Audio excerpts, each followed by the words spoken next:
Seperti zaman now ini juga ya. Ada tanda-tanda, wah, jenggot Wahabi, celana cingkrang Wahabi. Wahabi, apa itu Wahabi dia nggak tahu.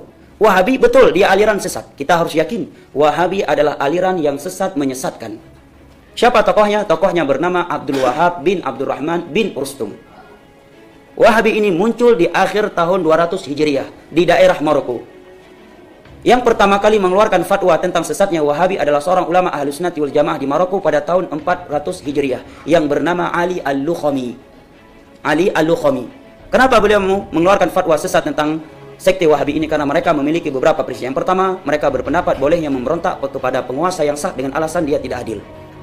Ini pemahaman mereka yang pertama. Kedua, mereka mengkafirkan kaum muslimin dengan dosa-dosa besar. Kemudian mereka meyakini bahwa sifat-sifat Allah itu menyerupai sifat makhluk.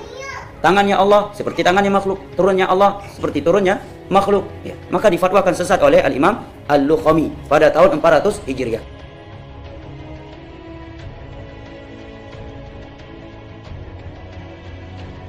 Ustadz, saya pernah mendengar kajian dari Ustadz Badru di mana Ustadz mengatakan bahwa Allah itu mempunyai tangan dan kedua tangan Allah kanan semua. Lalu di kajian lain Ustadz menyatakan di mana pada hari kiamat nanti Allah menggenggam langit di tangan kanan dan bumi seisinya di tangan kiri. Pertanyaannya bagaimana mengkompromikan kedua hadis tersebut, Ustadz? Silakan. Memang ada hadis juga yang menyebutkan demikian, ya. Namun, ya, pertama bahwa hadis yang menyebutkan bahwa Allah mempunyai tangan kiri itu hadis yang syadz. Atau yang kedua kata para ulama, ya, kalaupun misalnya hadis tersebut sahih, maka maksudnya itu dibandingkan dengan tangan yang lainnya. Akan tetapi, ya, Wallahu a'lam yang kuat bahwa hadis itu syadz dan hadis syadz tidak bisa dijadikan hujjah. Dan pada waktu itu, ya, saya juga setelah kajian ada yang menegur, Ustaz kok bilang tangan kiri? Saya bilang keceplos, ya, kata sabqul lisan, ya, kesalahan lisan. Tapi ya itu sebuah kesalahan tentunya yang rajih, yang kuat, yang ditunjukkan oleh hadis-hadis yang sahih, ya bahwasannya kedua tangan Allah kanan, ya, Allahu a'lam. Kalau kita tidak tahu bagaimana zatnya, bagaimana kita tahu kaifiyahnya, bagaimananya? Kalau kita tidak tahu bagaimana zat Allah, bagaimana kita tahu wajah Allah, bagaimana tangan Allah? Kita tidak bakalan tahu. Kita bilang tangan Allah adalah hakiki, bukan majazi. Teman-teman, saya yakin tahu dan hafal ayat kursi, ya. Apa itu ayat? Informasi. Kursi itu teman-teman adalah pijakan kaki raja di singgasana dalam bahasa Arab. Jadi kursi bukan seperti yang saya dudukin ini bahasa Indonesia.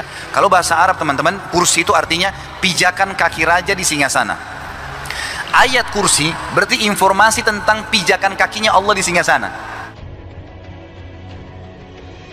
Apa yang sering antum baca ayatnya? Wasi'ah kursiyuhu samawati wal ard. Apa artinya? Wasi'ah telah menutupi, kursiyuhu pijakan kakinya Allah di singgasananya, as-samawati wal ard, pijakan kakinya saja sudah semua tertutupi langit dan bumi ini. Azza wa Jalla memiliki tangan dan Allah Subhanahu wa taala memiliki jari-jari tangan layak dengan kebesarannya. Laisa kamitslihi syai'. Sebagaimana kita mengatakan Allah mendengar tidak sama dengan pendengaran makhluknya, ini juga sama. Allah punya jari-jari tidak sama dengan jari-jari makhluknya.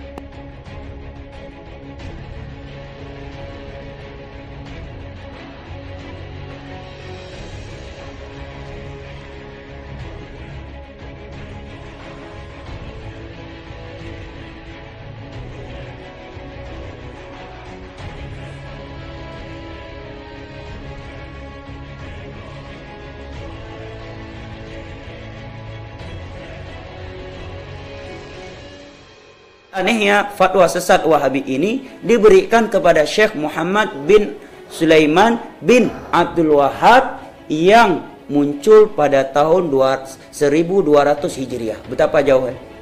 Keluar fatwa Wahabi tadi tahun berapa? 400 Hijriah. Syekh Muhammad bin Abdul Wahab muncul pada tahun 1200, abad ke-12. Berapa abad antara beliau dengan keluar fatwa yang tadi? 8 abad. Sangat jauh ya.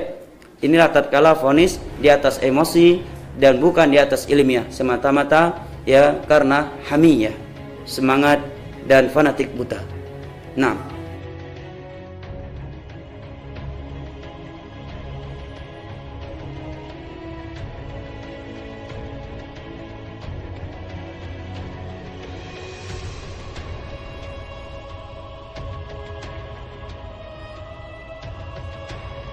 رسالة وصلت إلى البرنامج من الجمهورية العراقية، باعثها مستمع من هناك يقول خالد عبد الله حسن.